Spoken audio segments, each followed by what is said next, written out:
আপনি খেয়াল করেন না, যারা কবর কুড়ে তারা কি ড্রয়িং রুমে বসতে পারে?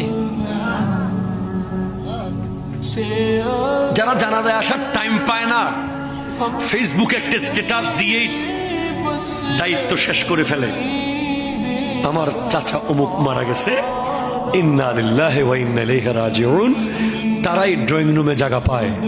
আর যারা সমাজে কিছু লোক আছে, আপনি দেখবেন এই লোকগুলোকে আমি সেলুট জানাই, সেলুট ইম্পর্টেন্ট, এই লোকগুলোকে আমি সেলুট জানাই। দেখবেন কিছু লোক আছে, কেউ মারা গেলে কোত্থেকে এসে খবর করা শুরু করে দিবে, আপনি বলেন নাই, অথচ এরা সমাজের সোনালী মানুষ, ঠিক কিনা কথা বলেন? এরা সমাজের শ্রেষ্ঠ মানুষ, এরাই সমাজের সেলুট পাওয়ার যোগ্য মানুষ। দেখবেন কোরবানির সময় এলাকায় দু একজন থাকে, গরু ফালাইতে পারে, আপনি গরু নিয়ে টেনশন করতেছেন, হঠাৎ দেখবেন কোত্থেকে সে এসে গেছে, দুমদাম গরু ফালাই দিচ্ছে।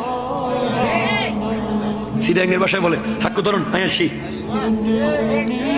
কথা বল না, ঠিক কিনা বলেন না?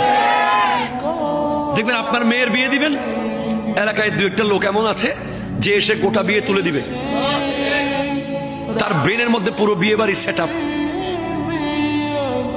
আপনার মায়ের মেজবান দেবেন, এলাকায় একজন লোক আছে, সে কোনো স্বার্থের জন্য আসে না, এটা তার নেশা, অথচ এই মানুষগুলোকে আমরা মূল্যায়ন করি না।